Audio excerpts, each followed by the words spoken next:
Good morning student, I am doctor R B. Gaur और आज आपको मैं कपास की बीमारी के बारे में बताऊंगा।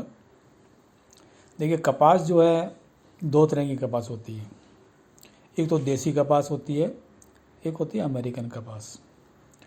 देसी कपास का साइंटिफिक नेम है गोसिपियम आर्बोरियम और अमेरिकन कपास का है गोसिपियम हिर्सुटम। ठीक है, इन दोनों में रोग लगते हैं, किसी में ज़्यादा किसी में कम। ठीक है, सबसे पहले मैं आपको बताऊंगा जो कि अपने क्षेत्र का या मेन रोग है, उसको बोलते हैं जड़ सलन या शुष्क विगलन रोग, यानी dry root rot disease of cotton.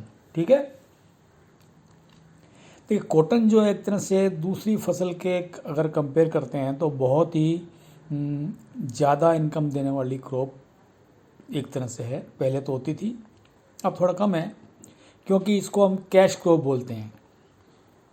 ठीक है, और इसके अंदर देखिए जो रोग लगता है जड़ सलन जो है, उसका एक सर्वे होता है ऑल ओवर इंडिया बेसिस पे, तो करीब करीब 5 से 17% तक इस फसल से, इस रोग से जो है वो हानि होती है। और रोगजनक जो है वो एक साल से दूसरे साल मिट्टी में जो पौधा लगा होता है, बीमार पौधा, उसके अवशेषों से या जो बीज अपन बोते हैं, अगर रोग ग्रसित है तो उसके द्वारा ये फैलता है। ठीक है, ये दोनों में लगेगा, अमेरिकन कपास या देसी कपास, दोनों में रोग लगता है, लेकिन देसी कपास में इसका आक्रमण बहुत ज़्यादा होगा as compare to American cotton. ठीक है, इसकी जो नुकसान अगर हैं, देखिए पहली बात तो ये है कि बीज उगेगा ही नहीं, उगने से पहले सड़ जाएगा।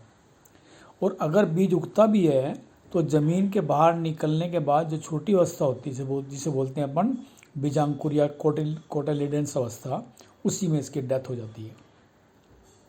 और मोटा मोटा अनुमान लगाएं तो करीब करीब 20 से 25% तक इस रोग से नुकसान खेत में आसानी से आम देखा जा सकता है। अब बात करते हैं इसके बारे में कि भाई इसका जो रोग चक्र है या रोग है, इसका रोगजनक है, पैथोजन है, वो क्या है और उसका क्लासिफिकेशन क्या है। रोगजनक का जो किंगडम है वो है इसका माइकोटा,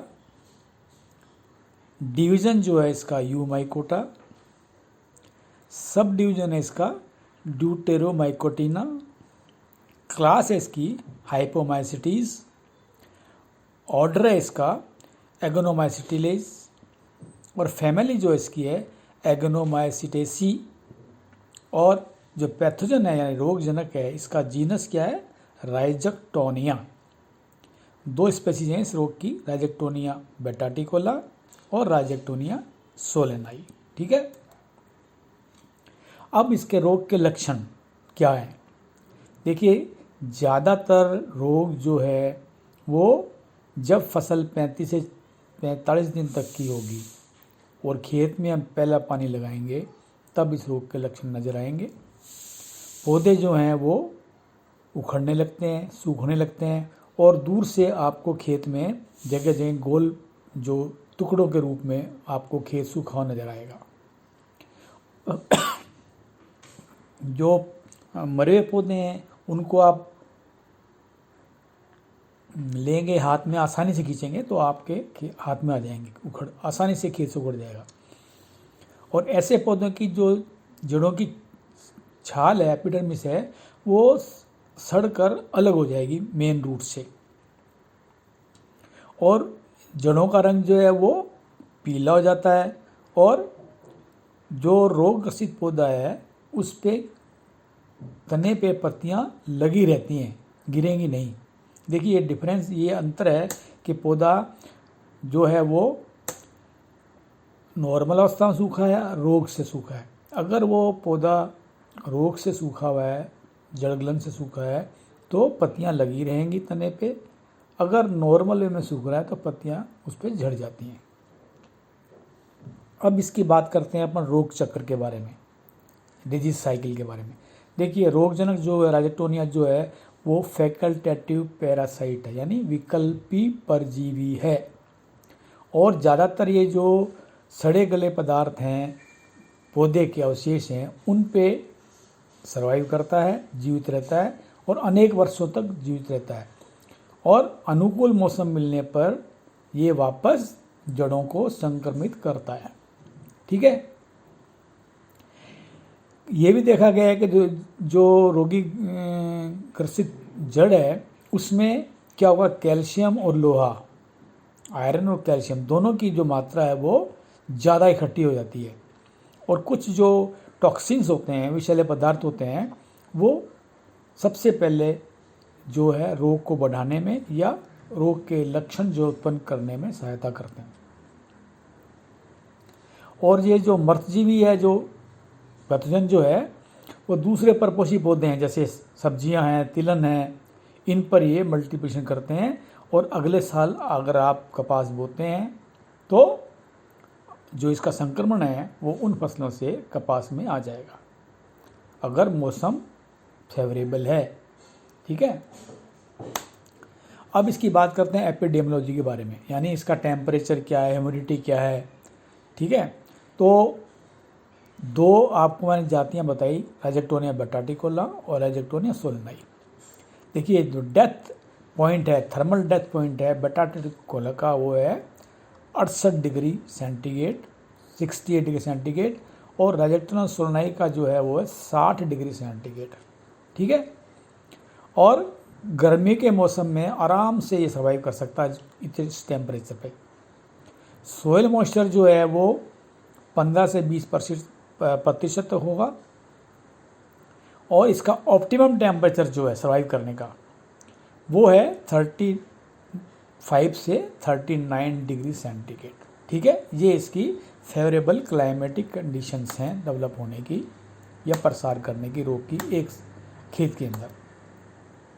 अब बात करते हैं रोग प्रबंधन कैसे किया जाए, इसकी रोकथाम कैसे की जाए।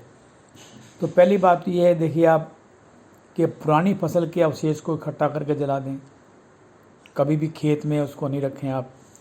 दूसरी बात है, गर्मियों में आप खेत की 2 से 3 बार गहरी जुताई अवश्य करें, जिससे क्या होगा, जो सड़े गले इसके अवशेष हैं कॉटन के, वो खेत से बाहर निकल के मिट्टी की गर्मी से उसमें तो जो पैथोजन है वो उसकी मृत्यु होगी। फिर क्या करें आप, 6 किलो जिंक सल्फेट प्रति बीघा के हिसाब से मिट्टी में मिला के बुआई करें, यानी 24 किलो प्रति हेक्टर। ठीक है। अब इसमें आपको बुआई से पूर्व, अगर आप इसको ऑर्गेनिक फार्मिंग करना चाहते हैं तो बुआई से पूर्व ट्राइकोडर्मा जो है पाउडर जो है वो 10 किलोग्राम ट्राइकोडर्मा प्रति हेक्टर की दर से मिट्टी में मिला के आप फिर बिजाई करें। आप सीड ट्रीटमेंट करना पड़ेगा आपको। सीड ट्रीटमेंट के लिए क्या है, अगर आप बायोजेंट से करते हैं तो ट्राइकोडर्मा का यूज़ काम ले सकते हैं, या स्यूडोमोनास फ्लोरोसेंस काम में ले सकते हैं। उसकी मात्रा होगी 8 से 10 ग्राम प्रति किलो बीज।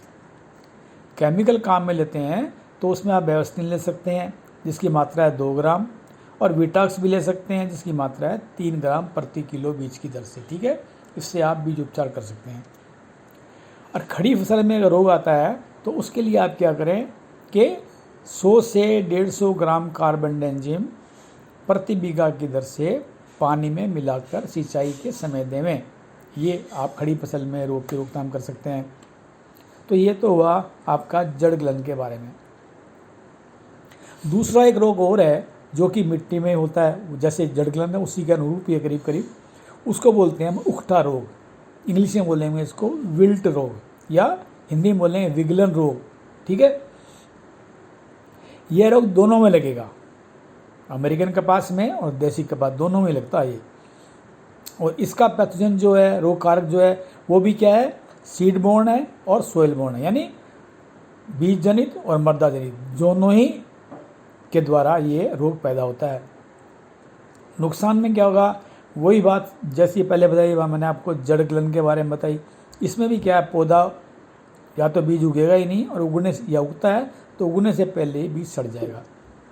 अगर उग के बाहर निकलता है तो छोटी अवस्था में पौधा मर जाएगा और इससे क्या पौधे में संख्या जो खेत में पौधों की घटती है और उत्पादन में इसकी कमी आने लगती है।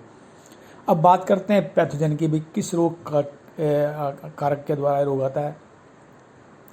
देखिए ये रोग आता है, इसका जो रोग कारक है पैथोजन है वो है फ्यूजेरियम ऑक्सीस्पोरम फोरमा स्पेसीज वेस इन्फेक्टम।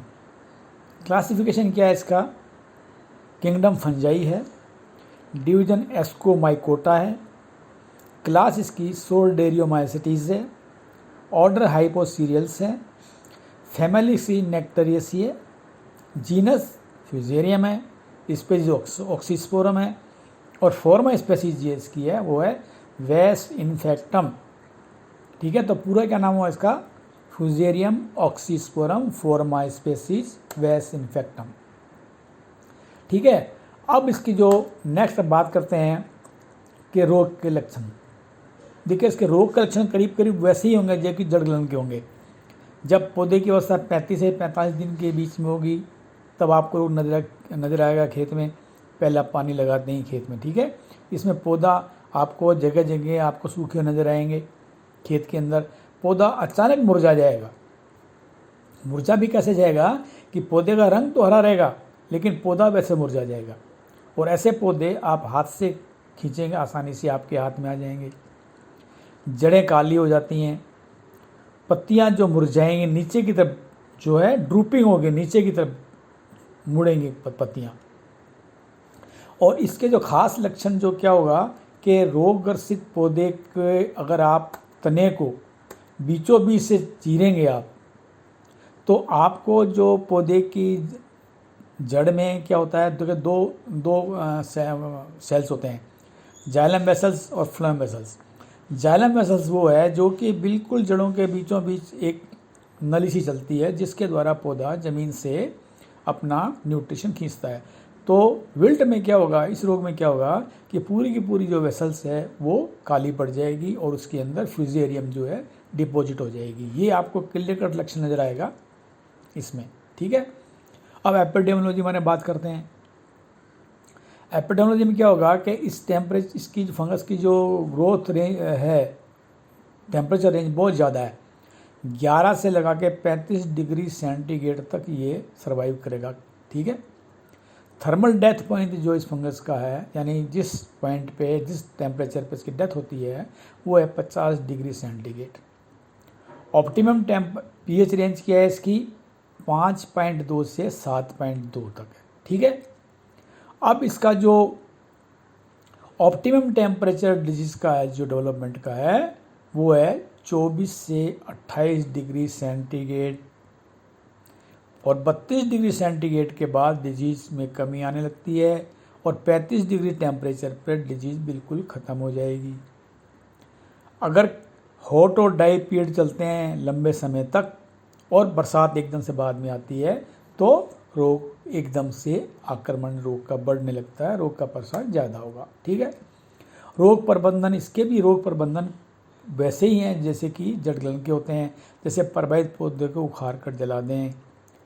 इसमें एक और है कि अगर आप पोटाश डालते हैं खेत में, पोटाश खाद भी डालेंगे तो रोग की उग्रता कम मिलेगी। आप सीड ट्रीटमेंट आपको करना है तो आप या तो कार्बेंडाजिम से कर सकते हैं यानी बेवस्टीन से, मात्रा उसकी 2 से 3 ग्राम भी कर सकते हैं, या आप इसके बजाय आपको नहीं मिलता है तो वीटावेक्स भी यूज़ कर सकते हैं, उसकी मात्रा भी 2 से 3 ग्राम होगी।